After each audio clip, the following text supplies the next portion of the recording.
Sudeshna Mohanty. I would like to invite Saloni Mittal of Penguin Random House to come on stage and introduce the translators of this collection and tell us about the book that she edited. Saloni?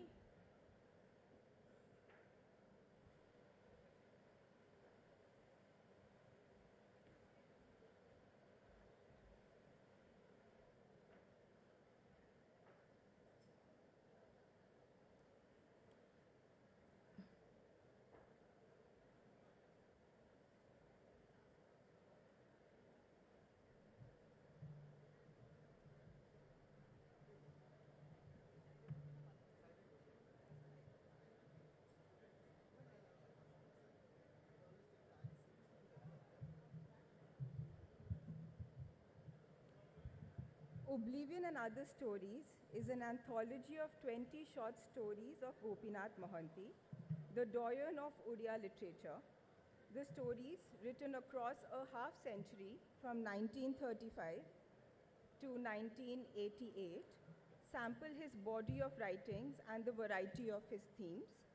From Da, written in the mid-1930s, to Oblivion, written in 1951, to The Upper Crust, written in 1967, to Luster, written in 1971, and Festival Day, written in 1985.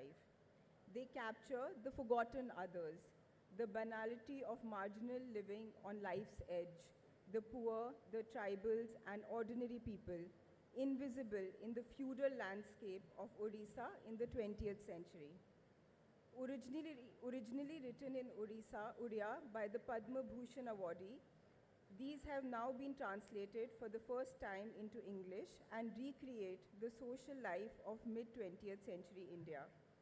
The embellished past in the stories is not one of nostalgia, but a full-tone portrait of society. Marginalization is the running thread.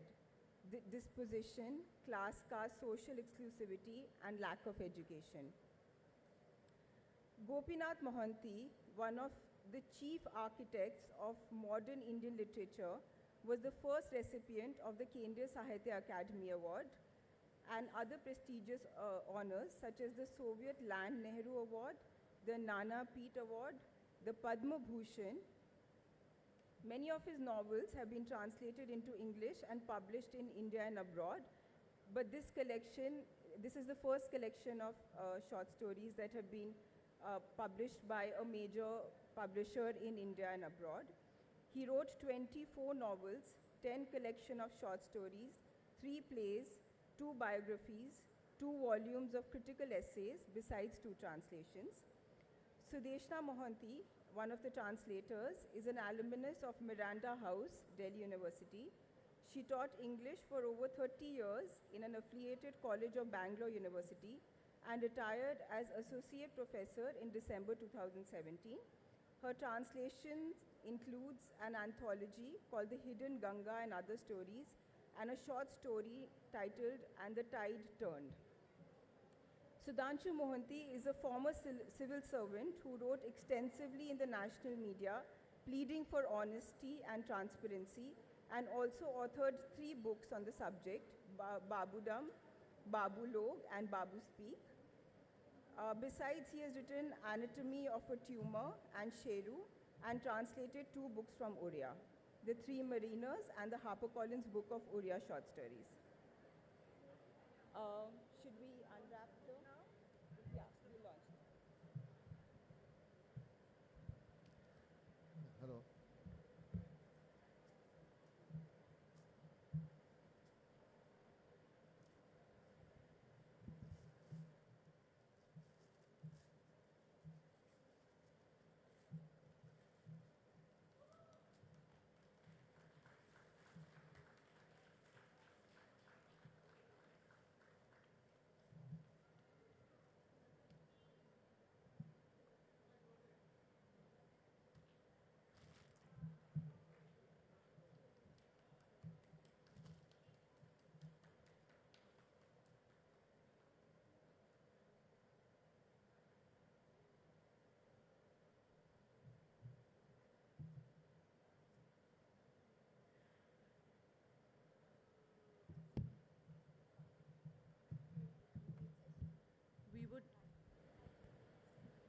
We would now like to begin the session Storied Lives. On stage with Sudhanshu Mohanty and Sudeshna Mohanty, we have media professional and writer Rajesh M. Iyer, writer of Uncle Pai, a biography of the much-loved Anant Pai. Devalina Mukherjee, who has translated Vibhuti Bhushan's ghost stories. And with them, we have author and academic Abhijit Gupta.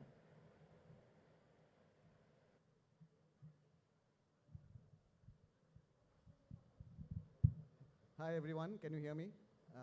Yeah, since the introductions have been done, let us plunge straight into our business, which is discussing storied lives, and we have three very storied lives and other stories emerging from them.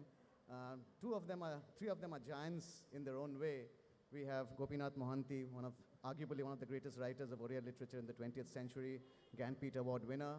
We have Vibhuti Bhushan Bandyopadhyay, again arguably the greatest Bengali novelist of the 20th century. And as I said, arguably, there may be other competitors for it. And we have Anant Pai, who is one of the parents of the Indian comics, the force behind Amar Chitra Katha.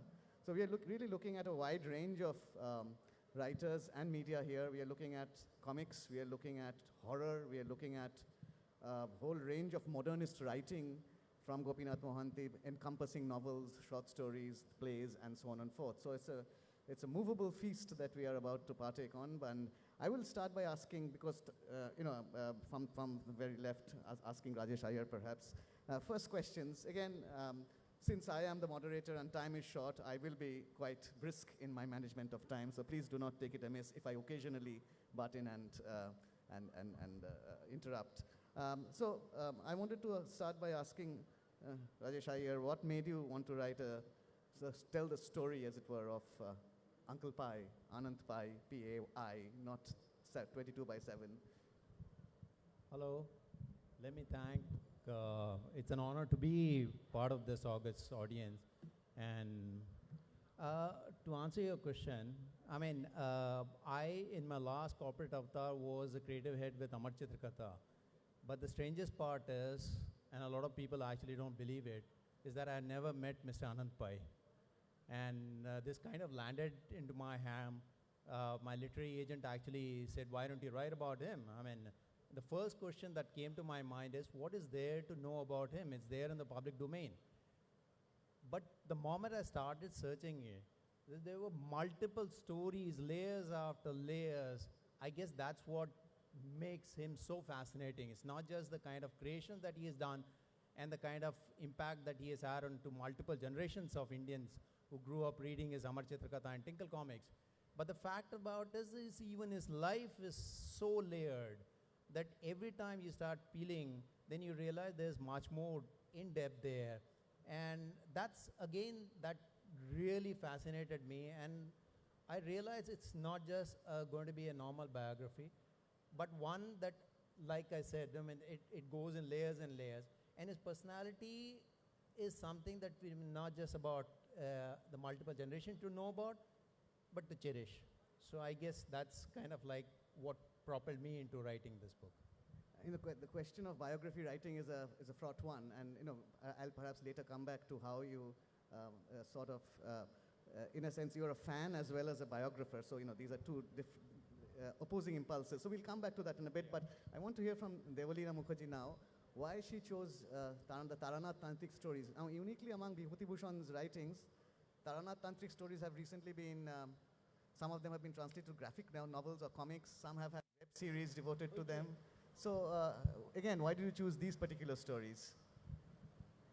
Well, I approach the whole zone of ghost stories from the perspective that these are stories that people tell about themselves and their own lives.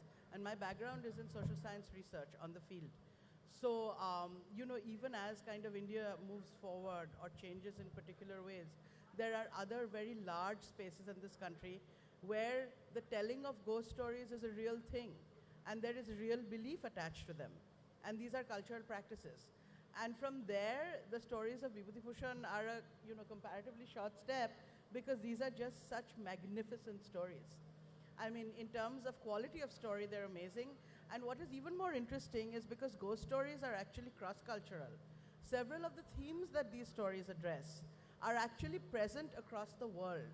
So if you look at German ghost stories or Polish ghost stories or ghost stories from a lot of other places, Vibhuti is actually in his time setting some of those sort of themes, which is fascinating. I mean, where it goes or where it comes from is a different conversation, right? But there is a certain universality to his approach to this subject that really appealed to me.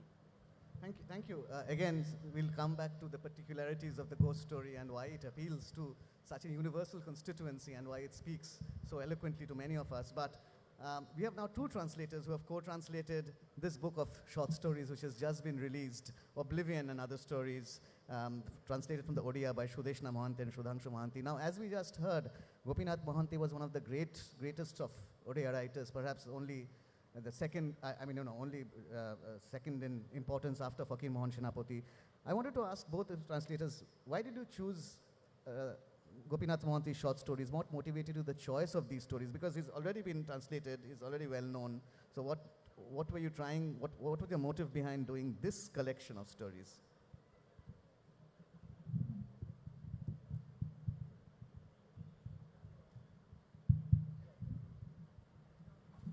Yeah, when we looked at translation and the translation of Gopinath Mohanty, we found that a lot of his novels have been translated into English, but no one had heard about his short stories. He wrote quite prolifically as a short story writer. There are about 150 short stories that he has written, out of which just about 15 have been translated and retranslated many number of times. The basis of selection of stories in this anthology has been stories that have never been published or never been translated into English earlier. That was the primary basis. Later, we settled down on subjectivity. We chose stories that we liked.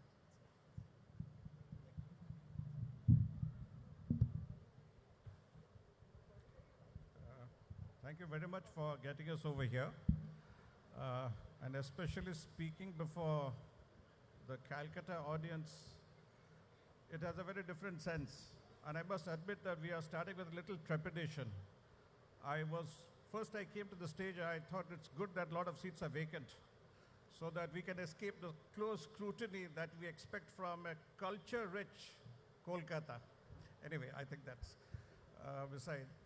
To add, because we are short of time, I'll just add to what has not been covered by Saloni, our editor in Penguin Random House, as well as Sudeshna.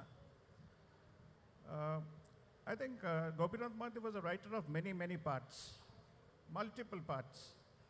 The one is, if I may have about 3-4 minutes. The one is, I was absolutely fascinated with this book, Poroja, which was published in 1985 or 86. It was first published by Faber and Faber in the UK, and subsequently it was published in India by Oxford University Press.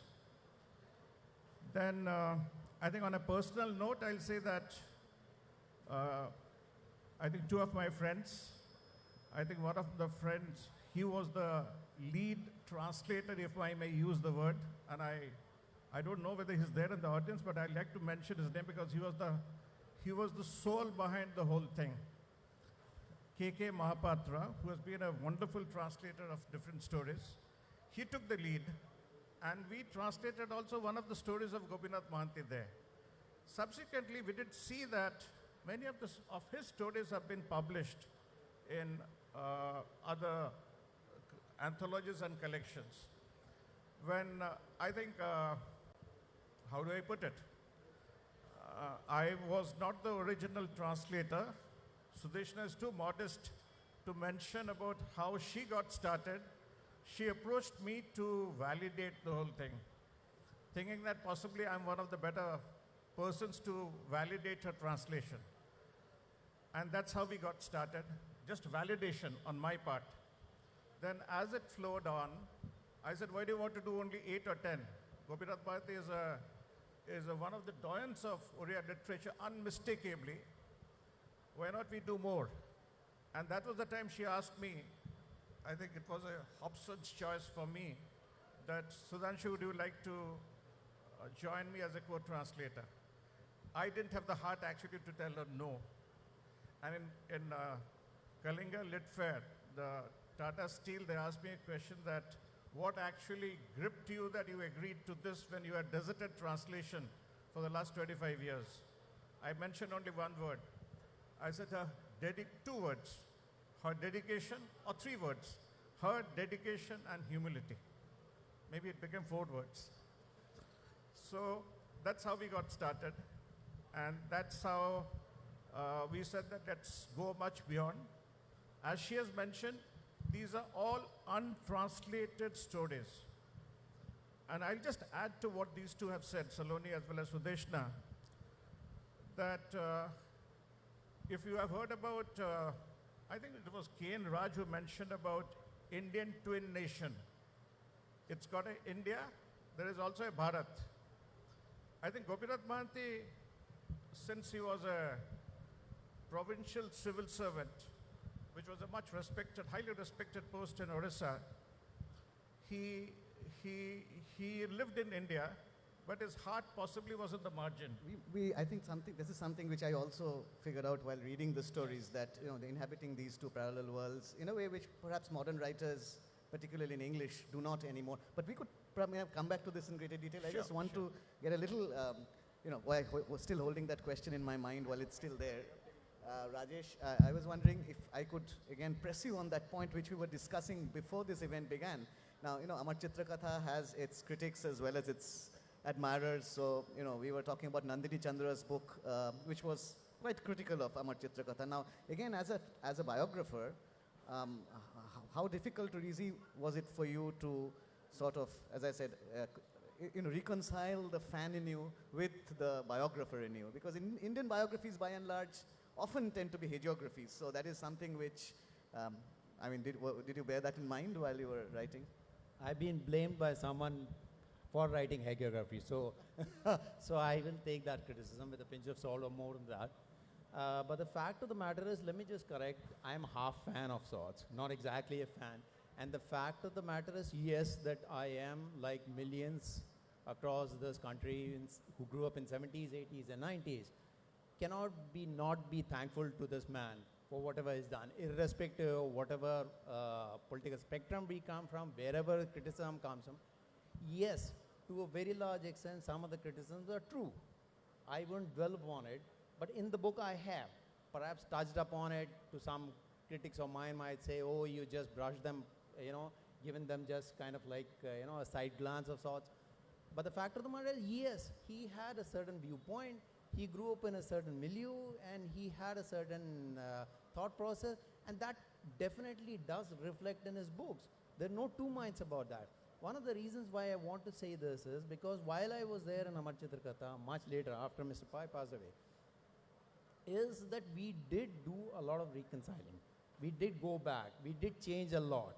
That is again an acceptance. Yes, we made mistakes, and there were things everybody does, I think. And I think, yes, Mr. Pai, beyond all these things, I hope it does when people read this book. I said, yes, he had all these extraordinary qualities. Human, after all. Like the bard said, to err is human. He did err. There are a lot many places that he did. Of course, that is very fair of what you say. And again, there are more questions about the process of the writing, because, gathering material would not have been easy. There was a fire which burned down much of the archives of Amar Chitrakatha. So again, I want to come back to that, but maybe I wanted to ask Devolina. Now, Vibhuti Bhushan is not an easy writer to translate. He is, his prose style is inimitable. There have been translations of some of his greatest novels like Aranyok and Pother Pachali, but it's been a challenge for many translators. Now, what kind of challenges did you face, and how did you overcome them? Well, there were two categories of challenges here. One was the specific challenge of dealing with Vibhuti Bhushan, with the literary kind of legacy, the weight of the literary legacy that it implies, right? And the other was the translation of sort of stories of, horror/ghost, where the aspect of tension is very, very important. Because the point of such stories is that there is a narrative arc. And that narrative arc has to be held very tight, like a rubber band. And the thing is, when you move across cultures, you're not really so much translating as you are transcreating. You are recreating in another culture. So balancing these two things, you know, the aspect of handling the sort of having the legacy of Vibhuti Bhushan at my back, and the understanding that if I messed up, I was going to imagine him like smacking me on the head and saying, what do you think you're doing? You know, why are you doing this with my work? So that constant care that I needed to take, and holding the tension of Vibhuti Bhushan's language. Because you can't translate some of these terms. I mean, it's a very simple thing. If I tell you Jomidar Badi, okay, many of you in the audience are Bangalis. Certainly some people understand Bangla. Now, the image that comes to your head when I say that, that is not the image that will come to, say, a native Indonesian speaker's head. It's Jomidar Badi, right? So when you're translating or transcreating, you have to put this stuff as images without messing with the text of the translation. So yes, actually, Vibhuti Bhushan was really tough to translate.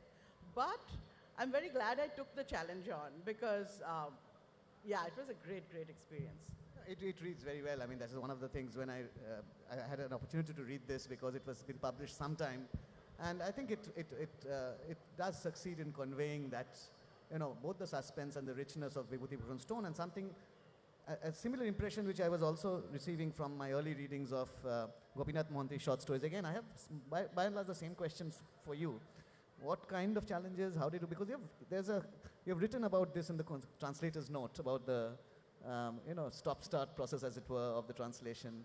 So again, I mean, the collaborative nature of this work, and I'm really interested in this process. I mean, would you talk a little bit about it, both of you? Like Debolina just said, translating from one Indian language to another wouldn't pose that many challenges as translating from an Indian language to a European language, in this case from Odia to English. She referred to the connotation of certain terms like Jomidar Badi. I would draw attention to a particular word, Abhiman, which is a typically Indian word. My dictionary told me, I used a dictionary extensively while translating this. My dictionary translated Abhiman as arrogance, pride, but there was also another word, sulk. We built upon sulk, and we have used the word plaint in this particular anthology. When I'm talking about Gopinath Mohanty's work, I have to draw attention to the lyrical quality of his prose. And I would like to read out one short paragraph where we have tried to recreate some of this lyricism. This is a paragraph from the Paper Boat, which is a story of two boys from the Reli community. It's a macabre story, and these two boys are typical symbols of the dispossessed, the poor, and they typify to you, they show you how the poor want to get well quick, but they're not able to do so. A lot of passages like this abound in this particular story, but I will just read out one particular passage where Gopinath Mohanty describes how the poor converge on a feast to which they have been invited. The poor are referred to as the other, and they come to attend a feast of a rich man. We have tried to recreate over here the lyrical quality of his prose. I'll read out this paragraph briefly. Okay. The sound of drums is heard. The sound of celebrations rend the air when a child is born. And the whole town is invited to partake of the feasting that follows. Yes, the whole town. And sometimes the people living in this part of the town. This part refers to the poor section of the town. They are made to sit in 2 rows flanking the street. Certainly, the street is swept and sprinkled with water, but as they wait, the dust gently settles back on the leaf plates in front of them, even before the food arrives. Squeaking, screeching, they arrive in noisy waves, the children and the aged, the men and the women. some holding an empty tin container, some a bark from a tree. Unkempt hair, ragged clothes, threadbare, coarse towels, locally called gamucha, loincloths, they come wearing their everyday clothes. Emaciated, skin and bones, ulcers on their cheeks, sores on their backs, and some faces looking like flowers that have withered and died even before blooming.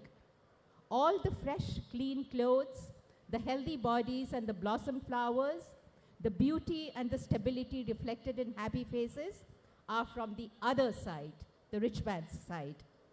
All the beautiful rules and calm restraint can be felt only by those whose hunger is satiated and is not a constant gnawing pain.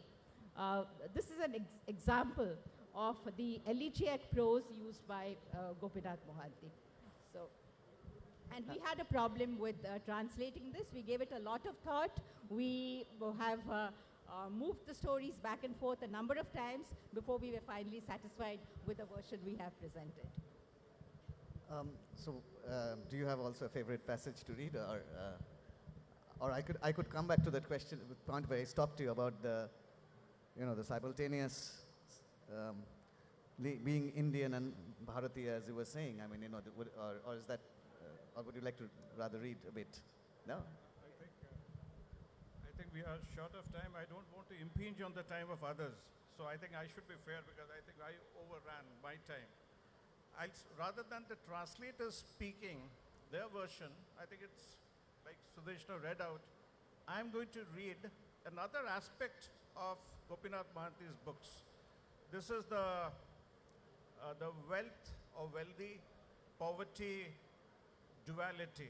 You call it a Manetian duality or whatever. I'm going to read straight from a story called Upper Crust.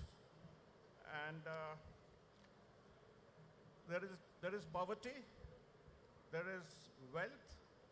At the same time, there is the patriarchy. By patriarchy, I'm talking about the commodification of women.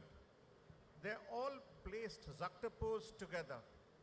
And let me just straight away go to a paragraph where the grandmother is cajoling, coaxing the granddaughter to sell her body.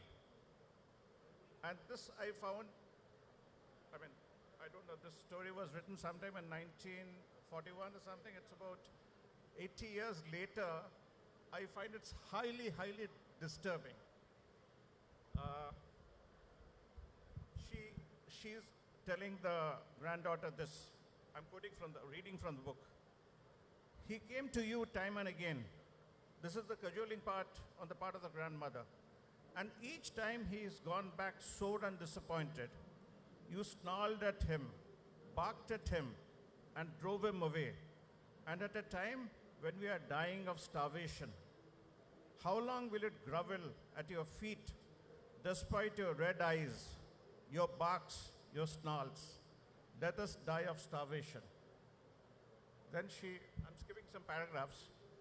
Your looks, your youth, tell me who nurtured it? She asked the young girl. Whose care nourished your burgeoning youth? Ask who? And now when we are consumed by hunger and thirst, you don't even spare us a sidelong glance. You throw away fortunes when they come knocking. You swoon over your good name, your chastity. You think your purity, honor, dignity, and personal preferences are more valuable than our mere survival, don't you? I'll skip to another, just give me a minute. Yes, I'll skip to the other part of the story where the primordial, the poverty wealthy boy who keeps on voying at this girl when she's having a bath. The boy sits on the terrace basking in the tender rays of the rising sun, enjoying his cup of tea amid the flower pots.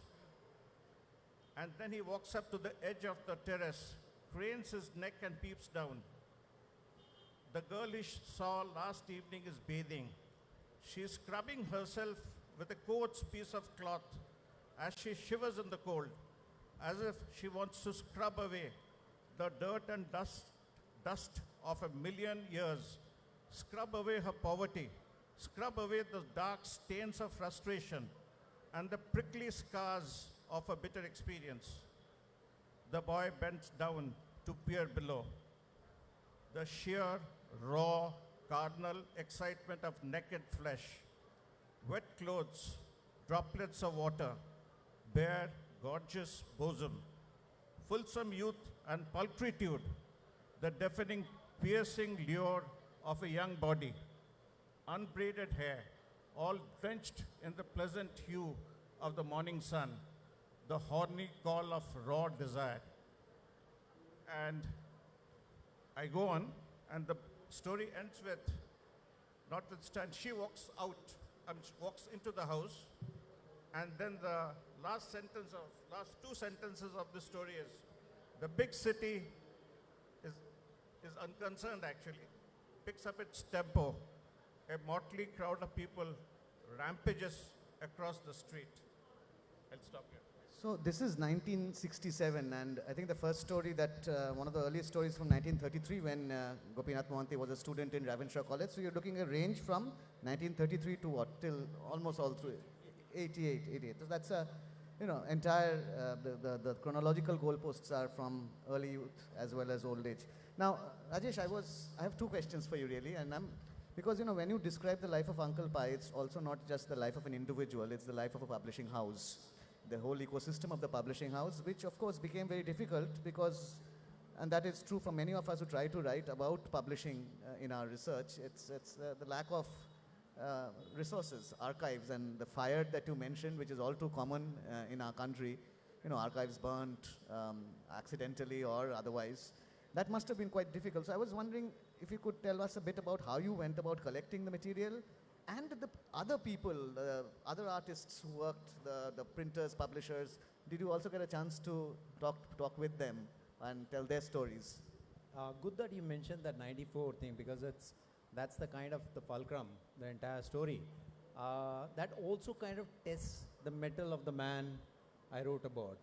1994, if I can just, all of us have seen, went through that.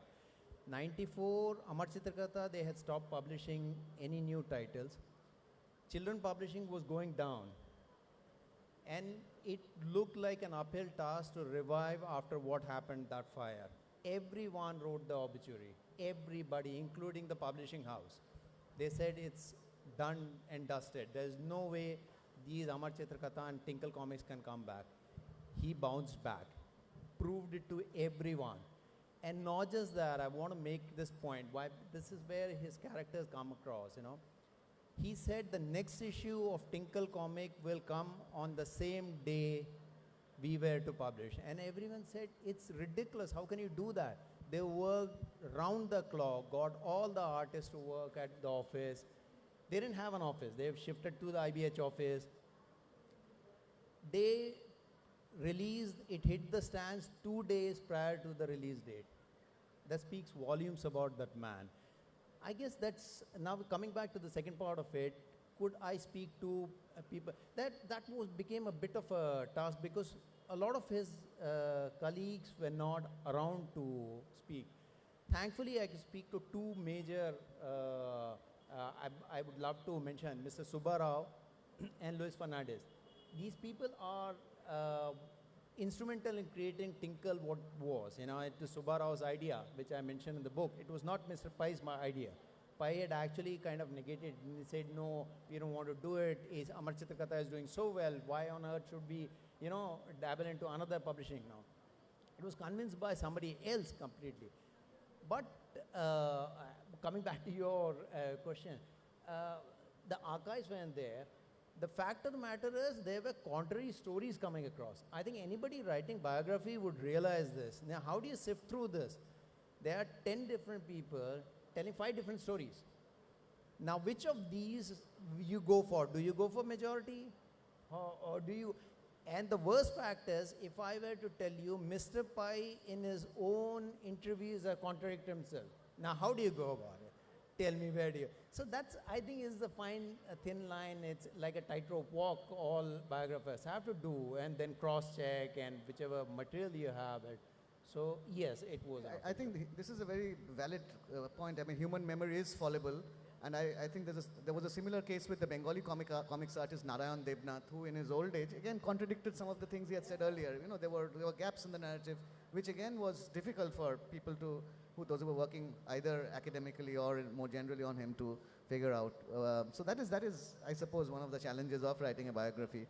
Now, while I put my last questions to Devolina and Sudhanshu and Sudeshna, we will also take a few questions from the audience. So if you have questions, please be ready with them. Devolina, in the Bengali language, horror is a very well-established genre. You know, the genre of horror writing. There are, other than Vibhuti Bhushan, one thinks of Hemendra Kumar Rai, Horinarayan Chattopadhyay, and a host of others who have actually made careers out of writing horror.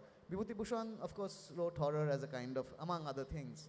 Now, when you translate this into English, and you must already got a sense of the response to your translation, how has this been received in the English language? How is this particular? Do you have any sense of what kind of readership, what kind of reader responses you have to this? Well, I'm biased, of course, so I'm really the wrong person to ask this question. But I'm actually pleased to say that a lot of people have got back to me saying it doesn't read like a translation. So I think for a translator, that is really the sort of best response, right? That it reads as pieces of writing, because these are short stories, in their own rights.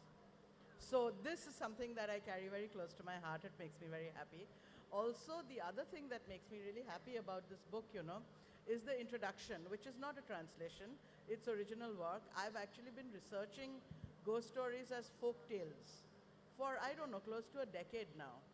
And that material, how ghost stories feature in the cultural landscape, that is in the introduction. And I've actually got really, really good feedback on the introduction, including being cited, actually. So I'm very pleased about being cited on my translations of Vibhuti Bhushan. Yeah. This would be an unfair question to ask you, given that the book has just been launched today.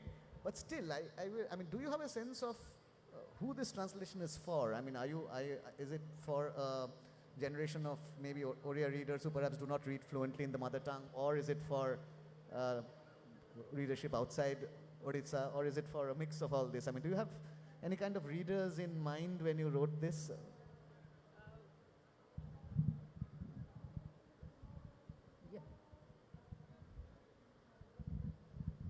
When we started writing this, we probably had young readers in mind, and that's why we chose the short story, because these days the attention span of readers is difficult to hold.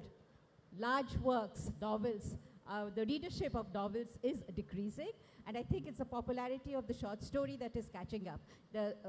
The written novels, short stories and novels, have tough competition from OTT platforms and your internet and Netflix and movies. And so we sort of targeted this mostly at the younger generation, people who would want to read, people who wanted to know something about regional literature.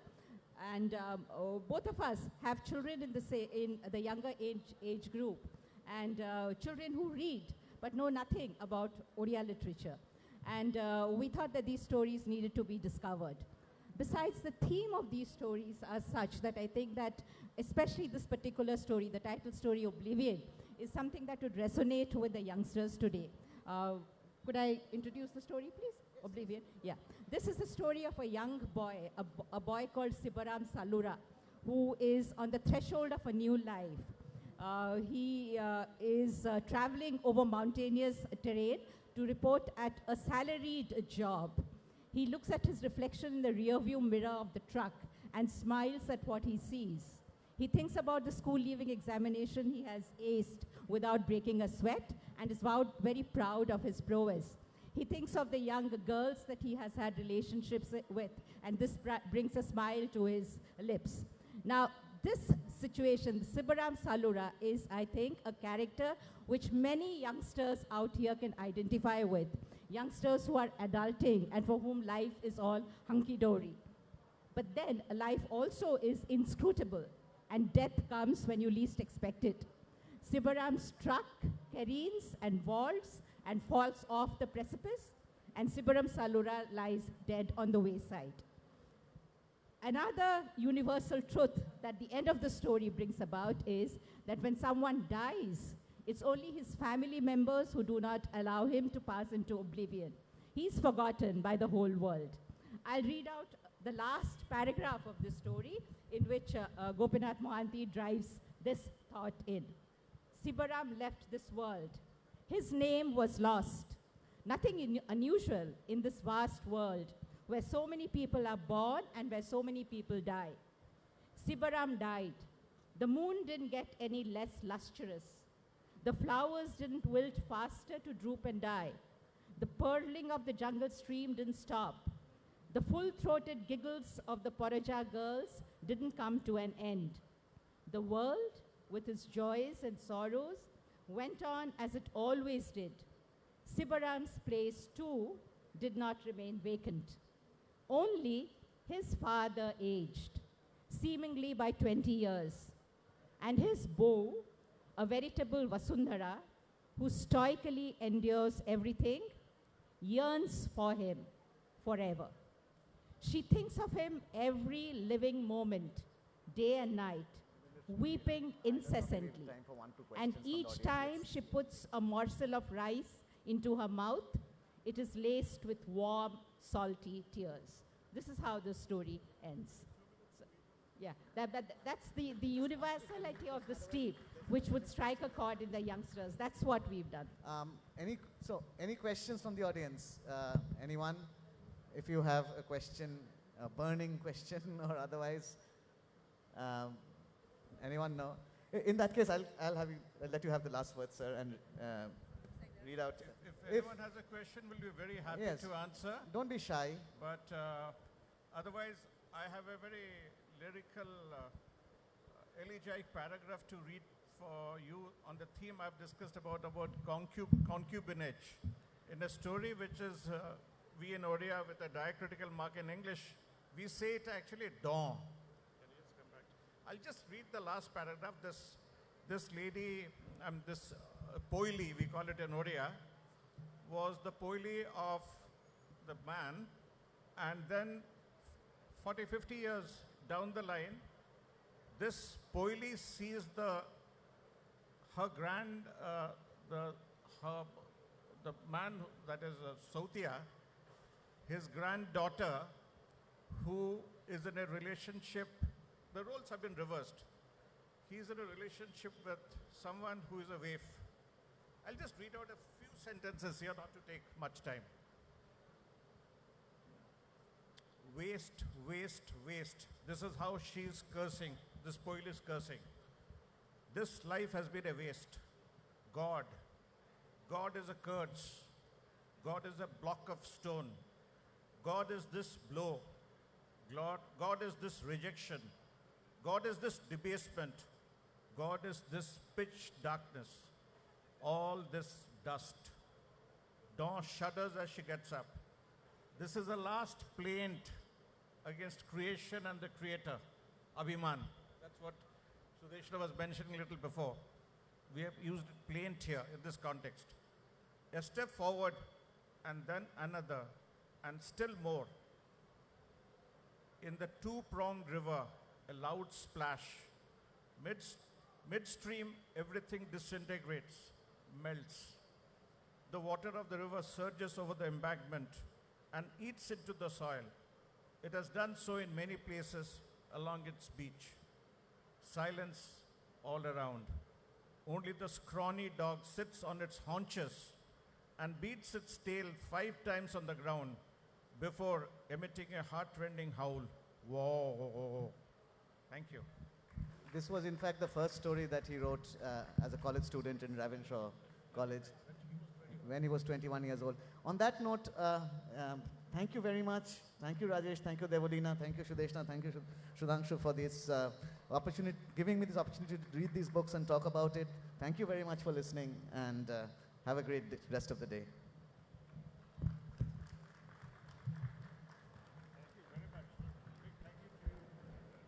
Hello. May I invite our director, Sujata Di, to pass on a token of her appreciation to our panelists.